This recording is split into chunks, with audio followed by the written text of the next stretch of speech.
আৰু যেহেতু আজি এইচএছৰ ৰিজাল্টৰ দিন আজি ঘোষণা কৰিব উচ্চতৰ মাধ্যমিক চূড়ান্ত পৰীক্ষাৰ ফলাফল আৰু এতিয়া কেৱল উৎকণ্ঠা পুৱা 10:30 বজাৰ লগে লগে অসম ৰাজ্যিক বিদ্যালয় শিক্ষা পৰিষদে ঘোষণা কৰিব ফলাফল 12টা ৱেবছাইটত আৰু মোবাইল এপ যোগেদিও আপুনি লাভ কৰিব পাৰিব পৰীক্ষাৰ্থীৰ ফলাফল আৰু এইবাৰ উচ্চতৰ মাধ্যমিক চূড়ান্ত পৰীক্ষাত অৱতীৰ্ণ হৈছে সৰ্বমুঠ 3,30,744 গৰাকী পৰীক্ষাৰ্থী কলা শাখাত 2,47,865 গৰাকী পৰীক্ষাৰ্থী অৱতীৰ্ণ হৈছিলে পৰীক্ষাত বাণিজ্য শাখাত মুঠ 19,806 গৰাকী পৰীক্ষাৰ্থীৰ লগতে বিজ্ঞান শাখাত অৱতীৰ্ণ হোৱা পৰীক্ষাৰ্থীৰ সংখ্যা হৈছে 61,568 গৰাকী ইয়াৰ উপৰিও বৃত্তিমূলক শাখাত 1,505 গৰাকী শিক্ষাৰ্থীয়ে পৰীক্ষাত অৱতীৰ্ণ হৈছিল ফলাফল উপলব্ধ হ'ব কেইবাটাও ৱেবছাইটত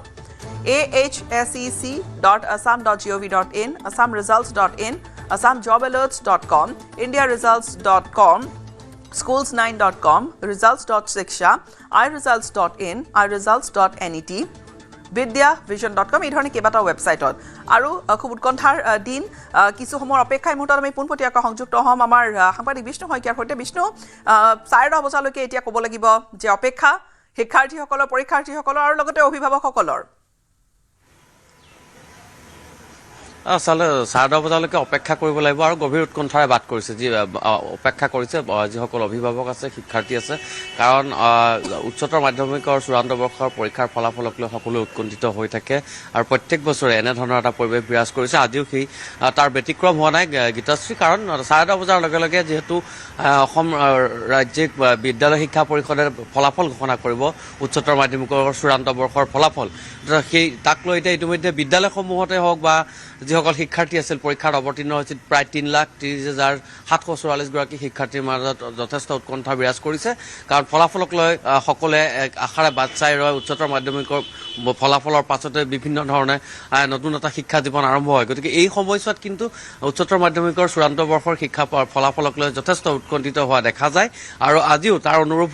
ব্যতিক্ৰম হোৱা নাই ঠিক 10:30 বজাৰ লগে লগে অসম ৰাজ্যিক বিদ্যালয় শিক্ষা পৰিষদে এক সংবাদমেল অনুষ্ঠিত কৰিছে সেই সংবাদমেল যোগে পোনপটীয়াভাৱে পৰীক্ষাৰ ফলাফল ঘোষণা কৰিব সমান্তৰালভাৱে প্ৰায় 12টাকৈ ৱেবছাইট আৰু মোবাইল এপছৰ জৰিয়তে যিসকল শিক্ষাৰ্থী আছে তেওঁলোকে ফলাফলসমূহ তৎমুহূৰ্ততে চাব পাৰিব অনলাইন যোগে গতিকে সমগ্ৰ ব্যৱস্থা ইতিমধ্যে সম্পূৰ্ণ হৈছে মাত্ৰ কেইটামান মিনিটৰ বাকী আছে আৰু তাৰ পিছতেই 10:30 বজাৰ লগে লগে উচ্চতৰ মাধ্যমিকৰ ফলাফল সকলোৱে উপলব্ধ হ'ব 12টাকৈ ৱেবছাইট আৰু মোবাইল এপছত আৰু একেদৰে এখন সংবাদমেল সম্বোধন কৰিব অসম ৰাজ্যিক বিদ্যালয় শিক্ষা পৰিষদৰ আৰু সেই সংবাদমেল যোগত তেওঁলোকে কিছু গুৰুত্বপূৰ্ণ তথ্য সদৰি কৰিব গীতাশ্ৰী হয় বিষ্ণু যদি কোৱা হয় মেট্ৰিকৰ দেওনা বুলি মেট্ৰিকৰ দেওনাৰ ক্ষেত্ৰত কোৱা হয় যে জীৱনৰ প্ৰথমটো পৰীক্ষা কিন্তু সমান্তৰালকৈ এইচএছৰ যেতিয়া ৰিজাল্ট দিয়াৰ সময় আহে আচলতে এইচএছ বা উচ্চতৰ মাধ্যমিকৰ যি পৰীক্ষা সেই পৰীক্ষা এটা কেৰিয়াৰৰ এটা দিশ এটা নিৰ্ধাৰণ কৰে বা আগুৱাই লৈ যোৱাৰ ক্ষেত্ৰত বহুখিনি কথা নিৰ্ভৰ কৰে আৰু সেইবাবে আচলতে আটাইতকৈ বেছি চৰ্চাত থাকে বা ৰাজ্যে কেনেকুৱা কি ধৰণৰ পাৰফৰ্মেঞ্চ দিছে কোনখন জিলাই সেইখিনিৰ ওপৰতো আজি আচলতে সমান্তৰালকৈ সকলোৰে দৃষ্টি থাকিব নিবদ্ধ হৈ নিশ্চয় দৃষ্টি নিবদ্ধ হৈ থাকিব আজি আৰু আজিৰ ফলাফল এটা উল্লেখযোগ্য কথা হৈছে যে ইয়াত কোনো ধৰণৰ শীৰ্ষ স্থান নাথাকিব গতিকে পূৰ্বে আপুনি যি ধৰণে কৈছে যে উৎকণ্ঠা আছিল বা এটা বেলেগ ধৰণৰ এটা অপেক্ষা কৰিছিল সকলোৱে যে কোনে কি স্থান লাভ কৰিব উচ্চতৰ মাধ্যমিকৰ চূড়ান্ত বৰ্ষৰ ফলাফলত আৰু আপুনি কোৱাৰ দৰে তাৰপিছতেই সকলোৱে নিজ নিজ এটা পথ বাছি লয় কোনোবাই হয়তো ডিগ্ৰী কৰিবলৈ যায় বা কোনোবাই হয়তো নিজাকৈ বেলেগ ধৰণে পঢ়িবলৈ যায় বা কেৰিয়াৰৰ এটা নতুন পথ লয় সকলোৱে কিন্তু এইবাৰ যিহেতু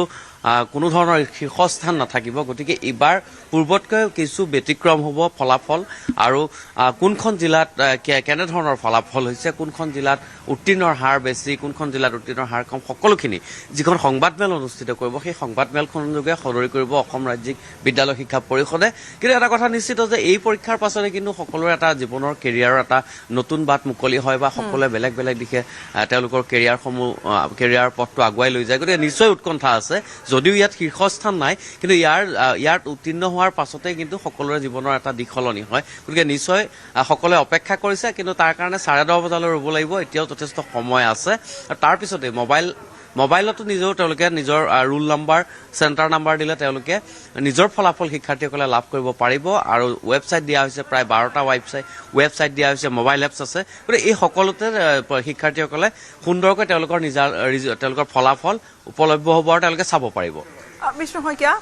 আন এক দিশৰ যদি আমি কথা কওঁ পূৰ্বতে এটা সময়ত এনেকুৱাও আছিলে যে পৰীক্ষাৰ ৰিজাল্ট কেতিয়া ওলাব বহু দীঘলীয়া অপেক্ষা কৰিবলগীয়া হৈছিলে কেতিয়াবা এনেকুৱা হৈছে যে মে' মাহ হয়তো পাৰ হৈ গৈছে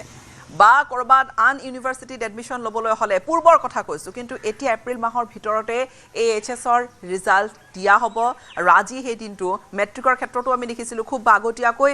পৰীক্ষাৰ ৰিজাল্ট দিয়া হ'ল আৰু এইবাৰ তাৰপিছতে হায়াৰ ছেকেণ্ডেৰী অৰ্থাৎ উচ্চতৰ মাধ্যমিকৰ পৰীক্ষাৰ ফলাফলো খুব কম সময়ৰ ভিতৰতে তুলনা আগৰ এটা সময় বেলেগ আছিল কিন্তু আজি মে' মাহ নপৰতে বা এপ্ৰিল মাহৰ ভিতৰতে এই ফলাফল দিয়া হ'ব আচ্ছা সময় সলনি হৈছে দ্ৰুত পৰিৱৰ্তন ঘটিছে আৰু সকলো ইতিমধ্যে ডিজিটেলাইজেশ্যন হৈছে গতিকে পূৰ্বতে পৰীক্ষা দিয়াৰ পৰা প্ৰায় 2 মাহ সময় লাগিছিল আমি যদি আগৰ সময়সমূহ চাওঁ তেনেহ'লে যথেষ্ট সময় লাগিছিল পৰীক্ষাৰ ফলাফল দিবলৈ আৰু ইতিমধ্যে বিভিন্ন কলেজত নামভৰ্তিৰ প্ৰক্ৰিয়া আৰম্ভ হৈ গৈছিল গতিকে খুব কম সময়ৰ ভিতৰত শিক্ষাৰ্থীসকলে তেওঁলোকে বিদ্যালয়সমূহত মহাবিদ্যালয়সমূহত নামভৰ্তি কৰিবলগীয়া হৈছিল বা যথেষ্ট অসুবিধাৰ সৃষ্টি হৈছিল কিন্তু আপুনি যদি চাই উচ্চতৰ মাধ্যমিকৰ ফলাফলৰ কথাই হওক বা যদি আপুনি হাইস্কুল শিক্ষান্ত পৰীক্ষা মাত্ৰ 36 দিনত পৰীক্ষা অনুষ্ঠিত হোৱা 36 দিনৰ পিছতে হাইস্কুল শিক্ষান্ত পৰীক্ষাৰ ফলাফল ঘোষণা কৰা হৈছিল সেই একেই দেখা গৈছে যে উচ্চতৰ মাধ্যমিকৰ চূড়ান্ত বৰ্ষৰ ফলাফলৰ ক্ষেত্ৰতো অতি কম সময়ৰ ভিতৰতে ছাত্ৰ ছাত্ৰীসকলৰ মাজলৈ ফলাফলসমূহ উলিয়াই দিবলৈ অসম ৰাজ্যিক বিদ্যালয় শিক্ষা পৰিষদে চেষ্টা কৰিছে গতিকে পূৰ্বৰ যি পৰিৱেশ আছিলে বা পূৰ্বৰ যি অপেক্ষা আছিল এটা দীঘলীয়া দিন অপেক্ষা কৰিবলগীয়া হৈছিল পৰীক্ষা দিয়াৰ পিছত ফলাফল কেতিয়া আহিব বা কেতিয়া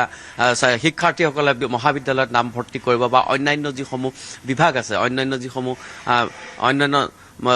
অনুষ্ঠান প্ৰতিষ্ঠান আছে বিদ্যায়তনিক যিসমূহ প্ৰতিষ্ঠান আছে তাত নামভৰ্তি কৰাৰ ক্ষেত্ৰত যথেষ্ট কিছু সময় লাগিছিল বা উৎকণ্ঠিত হৈছিল কিন্তু এইবাৰ দেখিবলৈ পোৱা গৈছে যে অসম ৰাজ্যিক বিদ্যালয় শিক্ষা পৰিষদে খুব ক্ষিপ্ৰতাৰে যথেষ্ট তেওঁলোকে দায়িত্ব সহকাৰে গুৰুত্ব সহকাৰে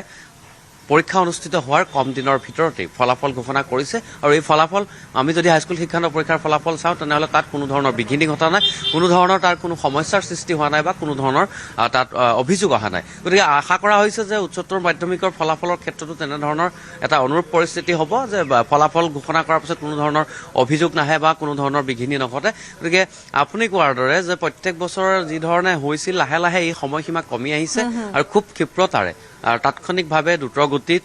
দক্ষতাৰে কিন্তু অসম ৰাজ্যিক বিদ্যালয় শিক্ষা পৰিষদে এই ফলাফলসমূহ দি যাবলৈ চেষ্টা কৰিছে হয় বিষ্ণু শইকীয়া ধন্যবাদ আমি পৰৱৰ্তী সময়ছোৱাত পুনৰ আপোনাৰ সৈতে সংযুক্ত হ'ম